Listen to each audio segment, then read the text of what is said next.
Break के बाद एक बार फिर आपका स्वागत है। आप देख रहे हैं राष्ट्रीय आवाज। ओमिक्रॉन का खतरा असर सियासी पार्टियों पर अब दिखने लगा है। सीएम योगी ने आज नोएडा वाली रैली को रद्द करने का ऐलान कर दिया। समाजवादी पार्टी ने आज अपनी कई रैलियां रद्द करने का ऐलान कर दिया। प्रियंका गांधी लड़की हूं वाली मैराथन मार्च का भी रद्द कर दिया।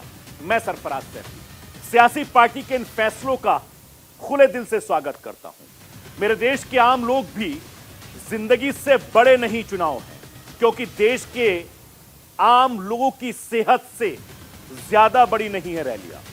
मेरे देश के आम लोगों की जान से ज्यादा बड़ी नहीं है ये चुनावी जंग। मैं सरफराज सैफी आपको यह भी बताना चाहता हूं, देश में बड़ी तेजी से कोरोना के मामले बढ़ रहे हैं और अब लापरवाही बिल्कुल मत कीजिए।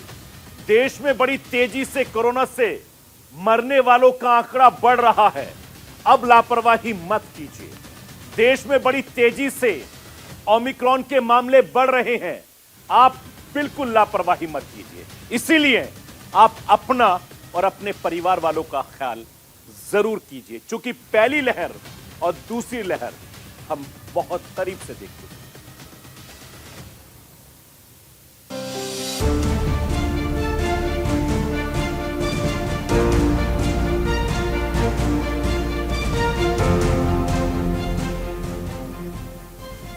देश में कोरोना के मामले लगातार बढ़ रहे हैं, साथ ही ओमिक्रॉन का कहर भी तेजी से फैल रहा है।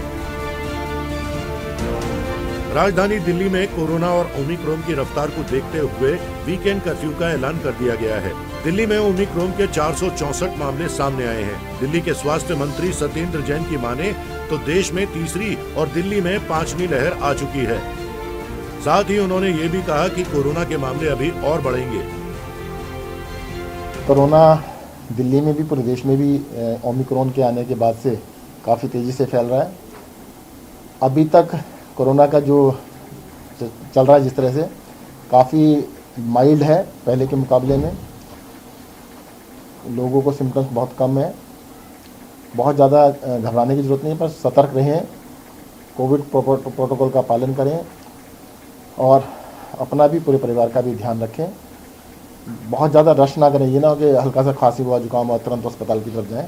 आपको होम आइसोलेशन की ज़रूरत है तो होम आइसोलेशन में आपको पूरी केयर की जाएगी और सबसे बेटर ये है कि आप इसको होने से रोकें। देश में तीसरी लहर और दिल्ली के अंदर 5वीं लहर बिल्कुल आ चुकी है। केसेस कल 5,500 के आसपास थे और आज 10,000 के आसपास जो शाम तक बुलेटिन है, अभी कंपाइल किया जा रहा है डाटा, तो केसेस काफ़ी तेज़ी से बढ़ रहे हैं। बस ये संतोष की बात ये है कि सिम्टम्स जो हैं वो काफ़ी माइल्ड हैं पहले के मुकाबले में। जो 28 दिसंबर वाला सप्ताह था, वहां पर करीब 1,392 केसेज आए थे, वह अगले हफ्ते बढ़कर 22,008 केसेज यानी कि 15.8 टाइम्स केसेज में वृद्धि नोट की गई है। इसी तरह से नॉर्थ अमेरिका में भी देखें तो हम पाते हैं कि ओवरऑल दुगुना से अधिक cases week on week basis पर वहां पर नोट किए गए हैं। अफ्रीका में भी केसेज में कुछ देशों में वृद्धि नोट की जा रही है। यह विषय हम आप सब लोगों के सामने इसलिए लाना चाहते हैं कि लगता है कि ओमिक्रॉन के जो एक्सपेंशन है वर्ल्ड वाइड, उसकी वजह से केसेज में, बिकॉज ये हाईली ट्रांसमिसिबल है, एक केसेज में काफी अधिक संख्या में वृद्धि नोट की जा रही है। इसी के साथ ही अगर हम फर्दर एनालाइज करें कि देश में हमारी आज क्या परिस्थिति है, तो आज देश में 2,14,000 केसेज एक्टिव केसेज की दृष्टि में आते हैं और एवरेज डेली केसेज पिछले एक हफ्ते में देखें तो करीब 29,925 केसेज रिपोर्ट हो रहे हैं और केस पॉजिटिविटी करीब 2.6% पिछले एक हफ्ते में नोट की गई है। यहाँ कुछ एरियाज ऑफ कंसर्न भी हम आपके सामने रखना चाहेंगे कि जहां एक स्थाई पर 2,14,000 एक्टिव केसेस देश में आज हैं, एक हफ्ते पहले यानी कि 29 दिसंबर के समय यह संख्या मात्र 77,000 थी। देश की राजधानी दिल्ली अब लॉकडाउन के मुहाने पर खड़ी है, क्योंकि जिस तरीके से दिल्ली के अंदर कोरोना के केसेस बढ़ रहे हैं, उसने एक बार फिर से सरकार के साथ साथ लोगों को भी चिंताओं को बढ़ा दिया है। एलएनजेपी अस्पताल के बाहर हम मौजूद हैं और यहाँ पर लगातार जो पेशेंट की संख्या है वो बढ़ती जा रही है। पिछले 24 घंटे की बात करें तो राजधानी दिल्ली के अंदर तकरीबन 5,500 कोरोना के नए मामले दर्ज किए गए हैं और 3 लोगों की मौत जो है वो कोरोना से हुई है। इसके साथ साथ जो एक्टिव केसों की संख्या है दिल्ली के अंदर वो तकरीबन 15,000 तक जा पहुंची है। साथ ही दिल्ली सरकार की बात करें तो दिल्ली सरकार अपने स्तर पर जो एहतियातन कदम है वो उठा रही है। कल डीडीएमए की बैठक के बाद दिल्ली के अंदर वीकेंड कर्फ्यू का ऐलान किया गया और साथ ही साथ आज से जो नई गाइडलाइंस हैं वो लागू की गई हैं, जिसके बाद जो है दिल्ली के तमाम जो सरकारी दफ्तर हैं उनको बंद किया गया है और जो तमाम जो लोग हैं वर्क फ्रॉम होम करेंगे। इसके अलावा जो प्राइवेट ऑफिस हैं वहाँ पर 50% लोगों को ही आने की अनुमति दी गई है। इसके अलावा बात करें तो देश की राजधानी के अंदर जो नई पाबंदियां हैं वो आज से लागू की गई हैं। उत्तर प्रदेश में भी कोरोना के मामले बढ़ रहे हैं। कोरोना के बढ़ते केस को देखते हुए यूपी सरकार ने 10वीं तक के सभी सरकारी और निजी स्कूलों को 6 से 14 जनवरी तक के लिए बंद कर दिया है। इस अवधि में छात्रों का वैक्सीनेशन होता रहेगा। टीका लगाने पर छात्रों को 2 दिन की छुट्टी मिलेगी। इसके अलावा किसी भी जिले में कोरोना के एक्टिव केस की संख्या 1000 से अधिक होने पर नाइट कर्फ्यू की अवधि को 2 घंटे तक बढ़ाया जाएगा। यह रात 10 बजे से सुबह 6 बजे तक रहेगा। नए नियमों के मुताबिक जिस जिले में 1000 एक्टिव केस होंगे वहां ये नियम होंगे। Cinema hall, banquet hall, restaurant और सार्वजनिक स्थल 50% क्षमता के साथ संचालित होंगे। शादी समारोह में बंद स्थानों में एक समय में 100 से अधिक लोगों की अनुमति नहीं होगी। खुले स्थान पर समारोह में ग्राउंड की कुल क्षमता के 50% लोगों की अनुमति होगी। नाइट कर्फ्यू रात 10 से सुबह 6 बजे तक होगा। अभी पूरे प्रदेश में ये रात 11 से सुबह 5 बजे तक के लिए लागू है। Swimming pool, water park, gym बंद रहेंगे। सभी सरकारी और प्राइवेट दफ्तरों, स्मारक, धार्मिक स्थलों, होटल, रेस्टोरेंट में बिना स्क्रीनिंग, सैनिटाइजेशन के किसी को प्रवेश नहीं मिलेगा। कोरोना वायरस के संक्रमण के संबंध में प्रदेश की स्थिति इस प्रकार है। विगत 24 घंटों में संक्रमण के 2038 नए मामले सामने आए हैं। इसी अवधि में उपचारित होकर डिस्चार्ज होने वालों की संख्या 51 है और इस समय एक्टिव इन्फेक्शन के केसेस की कुल संख्या प्रदेश में 5158 है। अब तक कुल 16,88,058 व्यक्ति उपचारित होकर डिस्चार्ज हो चुके हैं। विगत 24 घंटे में कोई भी मृत्यु दर्ज नहीं की गई है। जो हमारी टेस्ट पॉजिटिविटी रेट है उसमें वृद्धि हुई है और केसेस भी बढ़े हैं, लेकिन हॉस्पिटलाइजेशन नहीं के बराबर है। जिनको भी इस समय इन्फेक्शन हो रहा है उनमें बहुत ही माइल्ड इन्फेक्शन देखा जा रहा है। कल प्रदेश में 1,92,430 सैंपल्स की जांच की गई। उत्तर प्रदेश में कोरोना तेजी से फैलता जा रहा है और इसके मद्देनजर राज्य सरकार ने कई नई पाबंदियां जारी कर दी हैं। उत्तर प्रदेश में पहले से चल रहा रात्रिकालीन कर्फ्यू अब 10 बजे रात से सुबह 6 बजे तक होगा। इसके अलावा सरकार ने कहा है कि जिन जनपदों में एक्टिव केसेस 1000 से ज्यादा हो जाएं, उन जनपदों में spa, gym, mall, cinema hall, ये सारी चीजें 50% ऑक्यूपेंसी के साथ ही चलाई जाएंगी। सरकार ने पूरे प्रदेश के जितने भी विद्यालय थे कक्षा 10 तक के, उनको 14 जनवरी तक बंद करने के आदेश दिए हैं और ये कहा है कि जो भी शासकीय, अर्धशासकीय जितने भी इस तरह के संस्थान है वहां पर कोविड हेल्प डेस्क बनाई जाए। सरकार ने अपने स्वास्थ्य विभाग को यह आदेश दिया है कि वो दवाओं का बफर स्टॉक तैयार करें और हर जनपद में जितनी भी एम्बुलेंस हैं उनमें से 10% को कोरोना के पेशेंट्स के लिए रिजर्व रखा जाए। आने वाले दिनों में जिस तरह से कोरोना बढ़ रहा है, कुछ और नई पाबंदियां भी लागू हो सकती हैं। बिहार में भी कोरोना भयानक तरीके से फैल रहा है। बिहार के दोनों उप मुख्यमंत्री रेणु देवी और तार किशोर प्रसाद के साथ साथ आबकारी मंत्री सुनील कुमार और भवन निर्माण मंत्री अशोक चौधरी कोरोना संक्रमित पाए गए हैं। इसके अलावा जेडीयू के राष्ट्रीय अध्यक्ष राजीव रंजन सिंह उर्फ लल्लन सिंह भी कोविड पॉजिटिव हो गए हैं। संक्रमण को देखते हुए बिहार में रात्रि कर्फ्यू 6 जनवरी से 21 जनवरी तक के लिए लगाया जा रहा है। इसके अलावा जरूरी सेवाओं को छोड़कर सभी दुकानें रात 8 बजे तक ही खुली रहेंगी, लेकिन सभी पूजा स्थल श्रद्धालुओं के लिए अगले आदेश तक बंद कर दिए गए हैं। Cinema hall, gym, park, club, stadium और स्विमिंग पूल पूरी तरह से बंद रहेंगे। समाज सुधार यात्रा औरंगाबाद हो रही थी तो मुख्यमंत्री उसके लिए चिंतित हुए कोरोना को लेकर और वो कल वहां से आए, यहाँ बैठक करके बिहार की जनता के लिए निर्णय किया और जो कैबिनेट की बैठक थी उसमें जो लोग शामिल होने वाले हैं उनकी RT-PCR जांच के बाद वो आए। 2 उप मुख्यमंत्री पॉजिटिव हो गए, कई मंत्री पॉजिटिव हो गए। कल मेरे बगल में जो सुनील जी बैठे थे औरंगाबाद यात्रा में, समाज सुधार यात्रा में, वो भी पॉजिटिव हो गए। लेकिन मैंने जांच की तो शुक्र है कि मैं निगेटिव हूँ। बैठक में जो निगेटिव मंत्री थे, मतलब जिनकी रिपोर्ट निगेटिव थी, सोच तो पॉजिटिव ही रहती है, वो बैठक में आए थे। जो पॉजिटिव मंत्री हैं वो कई वर्चुअल जुड़े थे, कई लोग पॉजिटिव नहीं भी हैं वो भी कई वर्चुअल जुड़े थे, और कई निर्णय महत्वपूर्ण आज हुए।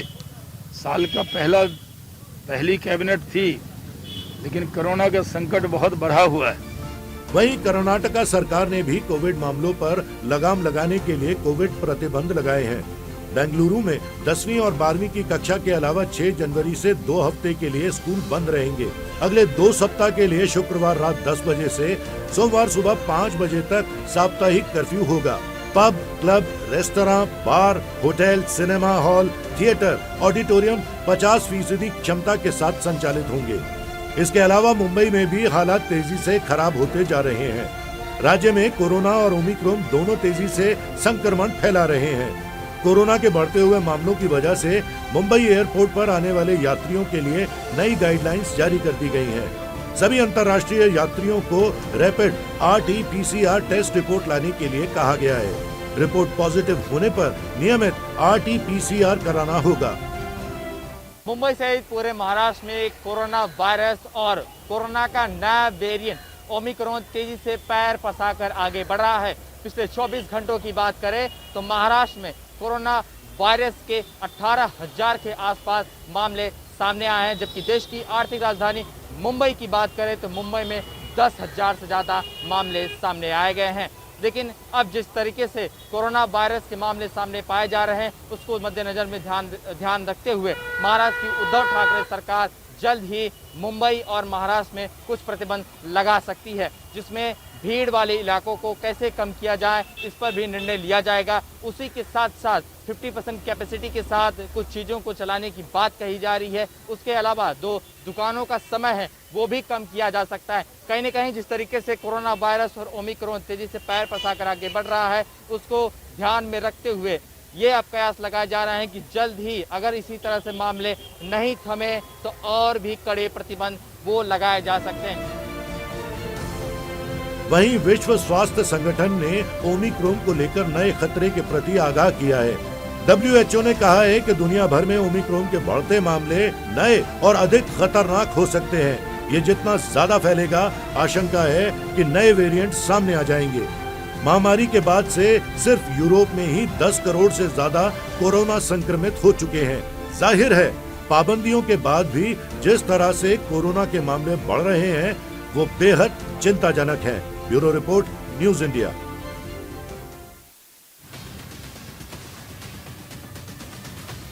साल 2022 की शुरुआत आतंकियों के लिए काल बन गई।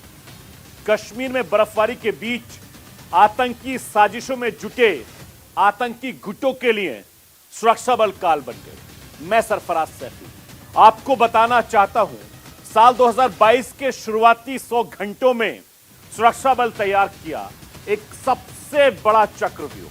100 घंटे में मारे गए 8 खूंखार आतंकवादी। 100 घंटे में आतंकी गुटों में मच गई दहशत। 100 घंटे में सीमा पार तक बच गया खतरे का सबसे बड़ा अलार्म। मैं सरफराज सैफी पाकिस्तान में बैठे आतंक के आकाओं को हिंदुस्तान से चेतावनी दे रहा हूं, बर्फबारी के बीच कोई गुस्ताखी मत करना। मेरे हिंदुस्तान में आतंकियों के सफेद कब्र तैयार है।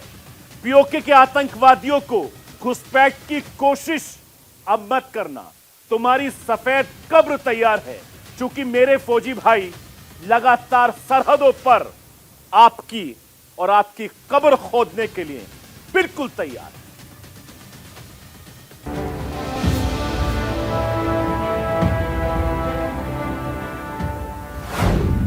नया साल, आतंकियों का काल।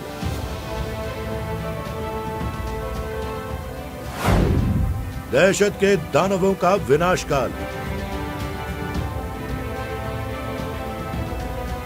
नए साल की शुरुआत से ही सेना घाटी में आतंकियों पर मौत बनकर टूटी है। घाटी में आतंकवादियों को लगातार मौत के घाट उतार रही है। ऑपरेशन ऑल आउट के तहत सेना आतंकियों के खिलाफ ऑपरेशन चला रही है, जिससे आतंकी बौखलाए हुए हैं। जम्मू कश्मीर के पुलवामा में सुरक्षा बलों और आतंकवादियों के बीच मुठभेड़ हुई, जिसमें सेना ने 3 आतंकवादियों को मौत के घाट उतार दिया। कुलगांव पुलिस को इन्फॉर्मेशन मिला था कि टीआरएफ जो लश्कर तैयबा का आउटफिट है 2 टूरिस्ट छिपे हुए हैं ओके विलेज में। तो आर्मी पुलिस टीआरपी मिलकर कॉर्डन डाला। कॉर्डन डालने के बाद सारे सिविलियन को घर से निकाल दिया गया और इनकाउंटर में 2 लोकल टेररिस्ट मारा गया था। दूसरा कल पुलवामा में एक ऑपरेशन लॉन्च किया गया था, जिसमें आज मॉर्निंग में ऑपरेशन खत्म हो गया, जिसमें जैश मोहम्मद के 3 डेडेड टेररिस्ट मारे गए, जिसमें 2 पाकिस्तानी टेररिस्ट है, 1 लोकल टेररिस्ट है। मारे गए तीनों आतंकवादी जैश ए मोहम्मद के बताए जा रहे हैं। आतंकियों के पास से हथियार और विस्फोटक बरामद किए गए हैं। तीनों आतंकियों में से एक आतंकी पाकिस्तान का बताया जा रहा है। आतंकियों के पास से 2 M4 कार्बाइन, 1 AK-47 राइफल और अन्य विस्फोटक पदार्थ मिले हैं।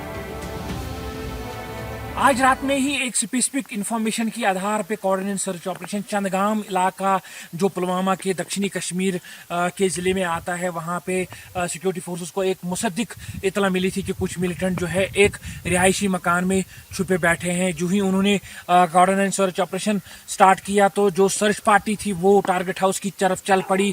जो अंदर मिलिटेंट थे उन्होंने इस सर्च पार्टी पे फायर खोल दिया, जो एनकाउंटर में चेंज हुआ। हालांकि गोलियों के तबादले में भी सिक्योरिटी फोर्सेस ने उन मिलिटेंटों को जो है सरेंडर की अपील की, लेकिन उन्होंने ठुकरा दिया। बाद में वो तीनों मारे जा चुके हैं। उसमें ये बताया जा रहा है कि एक जो है पाकिस्तानी मिलिटेंट समेत 2 जैश ए मोहम्मद के मिलिटेंट जो है उसमें मारे जा चुके हैं और घटनास्थल से 2 M4 कार्बन राइफल जो है वो बरामद हो चुकी है और वारलाइक एम्यूनिशन वहां से घटनास्थल से रिकवर हो चुका है। आपको बता दें कि अभी तक इन 5 दिनों में सिक्योरिटी फोर्सेस ने लगभग कम से कम 8 मिलिटेंटों को मार गिराया है। आपको बता दें कि पहला एनकाउंटर जो है वो कुपवाड़ा के लाइन ऑफ कंट्रोल में हुआ और दूसरा एनकाउंटर श्रीनगर के आउटस्कर्ट्स हारवन में और तीसरा एनकाउंटर कल कुलगाम के उखई इलाके में हुआ, जिसमें 2 मिलिटेंट मारे जा चुके हैं। और आज चंदगाम पुलवामा में भी 3 मिलिटेंटों के मारे जाने के साथ साथ सिक्योरिटी फोर्सेस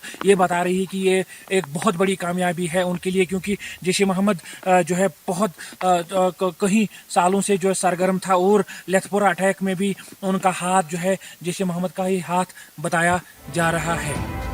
पाकिस्तान सीमा पार से लगातार आतंकी भेजने की कोशिश कर रहा है, जिसको सेना लगातार नाकाम कर रही है। साल 2022 की शुरुआत के साथ ही जम्मू कश्मीर में आतंकी हमलों की संख्या भी बढ़ गई है। नए साल की शुरुआत 5 दिनों में ही घाटी में अलग अलग जगहों पर 5 बार सुरक्षा बलों और आतंकियों के बीच मुठभेड़ हो चुकी है। इस मुठभेड़ में अब तक 8 आतंकी मारे जा चुके हैं, जिसमें लश्कर के एक टॉप कमांडर समेत 4 पाकिस्तानी आतंकवादी भी शामिल हैं। 100 कामयाब ऑपरेशंस के अंदर 182 दहशतगर्द जो 182 जो अलग अलग तरमीमों के साथ वाबस्ता हैं वो इसमें न्यूट्रलाइज हुए और एक बहुत बड़ा एरिया कश्मीर का और जम्मू का जो आतंक के साए में लंबे अरसे से चल रहा है, उनमें मुझे लगता है कि लोगों को कुछ चैन की सांस लेने का मौका मिला। जम्मू कश्मीर में सुरक्षा बल आतंकवादियों को उखाड़ फेंकने की मुहिम में जुटी है और आतंक के खिलाफ ये पूरी कार्रवाई ऑपरेशन ऑल आउट के तहत चलाई जा रही है। इस ऑपरेशन में पिछले 4 साल में सेना ने करीब 950 आतंकियों को मौत की नींद सुला दिया है, लेकिन अभी भी घाटी में करीब 180 आतंकी छुपे हैं। ऑपरेशन ऑल आउट से घाटी में मौजूद आतंकियों में खौफ है तो सीमा पार के आतंकियों की भी हर साजिश नाकाम हो रही है।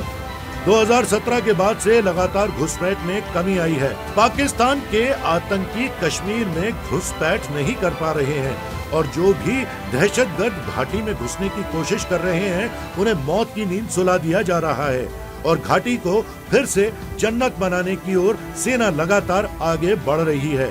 Bureau report, news India.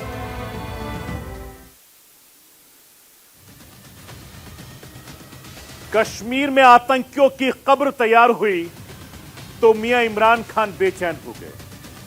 Kashmir में अमन चैन का माहौल बना तो इमरान खान नियाजी परेशान हो गए। मैं सरफराज सैफी आपको बताना चाहता हूं, पाकिस्तान के प्रधानमंत्री इमरान खान कश्मीर के नाम पर दुनिया के सामने रो रहे हैं, दुनिया के सामने कश्मीर का राग अलाप रहे हैं, दुनिया के सामने कश्मीर कश्मीर चिल्ला रहे हैं। मैं सरफराज सैफी पाकिस्तान के प्रधानमंत्री इमरान खान से गुजारिश करता हूं, जनाब अपने मुल्क में अमन चैन की फिक्र कर लीजिए। मेरे कश्मीर के भाई बहन विकास की डगर पर बहुत आगे निकल चुके हैं। अब आतंकी काली दुनिया में फिर से लौटना नहीं चाहते। इमरान खान साहब मेरे कश्मीर पर काली निगाहें डालना बंद कर दीजिए। चूंकि मेरे कश्मीरी भाई बहन तरक्की चाहते हैं, आगे बढ़ना चाहते हैं। दहशतगर्दी से मेरे कश्मीरी भाई बहन बहुत आगे निकल चुके हैं। कश्मीर का विकास होगा तो इमरान रोएंगे, आतंकियों का संहार होगा तो इमरान रोएंगे।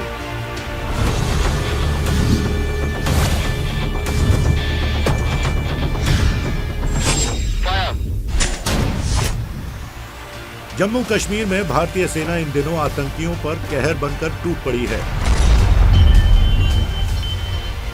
आतंकियों को ढूंढ ढूंढ कर जहन्नुम पहुंचा रही है।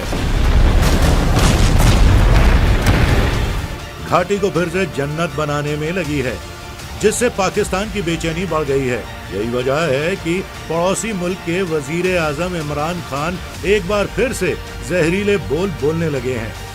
एक बार फिर से भारत के खिलाफ आग उगलने लगे हैं। एक बार फिर से कश्मीर पर राग अलापने लगे हैं। अपनी कुर्सी बचाने के लिए इमरान खान भारत के खिलाफ बयानबाजी करने में जुटे हैं। इमरान ने ट्वीट करके कहा कि कश्मीर में संयुक्त राष्ट्र की निगरानी में जनमत संग्रह की यूएनएससी की प्रतिबद्धता अधूरी है। हिंदुत्व मोदी सरकार ने यूएनएससी के प्रस्तावों, अंतर्राष्ट्रीय मानवीय कानूनों को चौथे जिनेवा कन्वेंशन समेत अंतर्राष्ट्रीय सम्मेलनों का उल्लंघन किया है। पाकिस्तान का कश्मीरी राग कोई नया नहीं है, बल्कि जब भी वहां के हुक्मरानों को अपनी कुर्सी खतरे में नजर आती है तो भारत और कश्मीर के खिलाफ उल जलूल बयानबाजी करने लगते हैं। केंद्र में जैसे ही मोदी सरकार आई तो जम्मू कश्मीर से अनुच्छेद 370 खत्म कर दिया गया, जिससे पाकिस्तान अभी तक तिलमिलाया हुआ है। इमरान खान ने यह जहरीला बयान ऐसे समय पर दिया जब पाकिस्तान के विदेश मंत्री शाह महसूद कुरैशी ने सोमवार को कहा कि उनका देश 19वें सार्क सम्मेलन की मेजबानी करने के लिए तैयार है। भारतीय नेतृत्व अगर इस्लामाबाद आने को इच्छुक नहीं है तो भारत इसमें डिजिटल माध्यम से शामिल हो सकता है। यानी एक तरफ पाकिस्तान भारत से सार्क सम्मेलन में शिरकत करने की उम्मीद करता है तो दूसरी तरफ जहरीली बयानबाजी जारी है। विशेषज्ञों की माने तो इसके पीछे इमरान खान की मजबूरी है। पाकिस्तान के प्रधानमंत्री इमरान खान का कश्मीर का राग अलापने का सबसे प्रमुख कारण ये है कि वो अपनी जनता का ध्यान पाकिस्तान के मूल मुद्दों से डाइवर्ट करना चाहते हैं। पाकिस्तान के प्रधानमंत्री इमरान खान हर एक मोर्चे पर विफल साबित हुए हैं, चाहे वो आर्थिक मोर्चा हो, चाहे वो सामरिक मोर्चा हो, हर जगह उन्हें विफलता का सामना करना पड़ा है। और अब उनके संबंध पाकिस्तान की आर्मी और आईएसआई से भी तनावग्रस्त हो चुके हैं। तो ऐसे में अब वो इन समस्याओं से पाकिस्तान की जनता का ध्यान डाइवर्ट करने के लिए वो अब कश्मीर के मुद्दे को उठाने की कोशिश कर रहे हैं। और उनका कश्मीर राग को अलापने का सबसे बड़ा कारण यही है कि वो अपने ऊपर जो पाकिस्तानी जनता के बीच में असंतोष का जो दबाव है उससे वो उस जनता का ध्यान डाइवर्ट करना चाहते हैं। ये पहली बार नहीं है जब इमरान खान ने कश्मीर को लेकर भारत सरकार के खिलाफ जहर उगला है, बल्कि इससे पहले जब भी मौका मिलता है पाकिस्तान के प्रधानमंत्री भारत के खिलाफ बोलते हैं। पिछले साल दिसंबर महीने में इस्लामाबाद कॉन्क्लेव 2021 में भी इमरान खान ने कश्मीर को लेकर विवादित बयान दिया था। तब उन्होंने कहा था कि कश्मीर पर पाकिस्तान के शांति प्रयासों को भारत ने सही तरीके से नहीं समझा और कमजोरी का प्रतीक माना। उन्होंने कश्मीर के मानवाधिकारों की बात की, लेकिन पाकिस्तानी वजीर आजम अपने मुल्क के मानवाधिकार उल्लंघन के बारे में भूल जाते हैं, अपने मुल्क में जारी जहालियत को भूल जाते हैं। पाकिस्तान में आए दिन अल्पसंख्यकों को निशाना बनाया जा रहा है, आए दिन अल्पसंख्यकों की हत्या की बात सामने आ रही है। पाकिस्तान के मानवाधिकार उल्लंघन को लेकर संयुक्त राष्ट्र भी आलोचना कर चुका है, और तो और पाकिस्तान के मानवाधिकार आयोग ने अपने मुल्क की सरकार की खिंचाई भी कर चुकी है। पाकिस्तानी आयोग ने अपनी सालाना रिपोर्ट में कहा कि बहुत से समुदायों के लिए उनके धर्मस्थल के साथ भेदभाव किया जाता है, युवतियों का जबरन धर्मांतरण कराया जाता है, रोजगार के लिए उनके साथ भेदभाव किया जाता है, अल्पसंख्यक समुदाय के लोगों की हत्या की जाती है। जब से कश्मीर में आर्टिकल 370 और 35 ये हटा है, तब से वहाँ बहुत ज़बरदस्त विकास हो रहा है, आतंकवाद का खत्म हो रहा है, हिंदुस्तान की जीरो टॉलरेंस पॉलिसी सक्सेसफुल हो रही है, पाकिस्तान की तरफ से किसी प्रकार से घुसपैठ जो है सक्सेसफुल नहीं हो रहा। ऐसे में पाकिस्तानी के प्रधानमंत्री और उनके chief of army staff Bajwa बड़े चिंतित हैं कि दुनिया साफ तौर पे देख रही है कि कश्मीर में शांति बहाल हो रही है। वो नहीं चाहते कि वहाँ शांति हो, वो नहीं चाहते कि वहाँ ऐसी हुकूमत हो जो कश्मीर में हर प्रकार से सुख और शांति को लगा सके।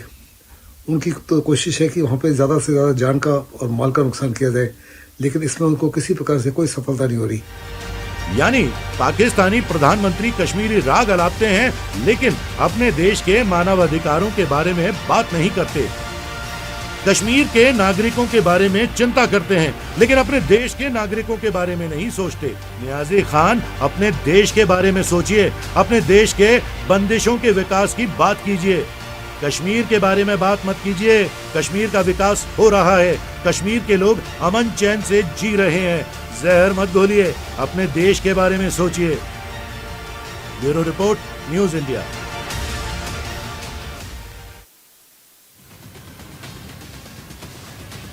तो ये थी राष्ट्र की आवाज। कल फिर होगी आपसे मुलाकात, लेकिन जाते जाते आपसे गुजारिश करना चाहता हूं, आप अपना ख्याल कीजिए, अपने परिवार वालों का भी ख्याल कीजिए और कोविड नियमों का पालन कीजिए। जान है तो जहान है। कल फिर होगी मुलाकात। नमस्कार।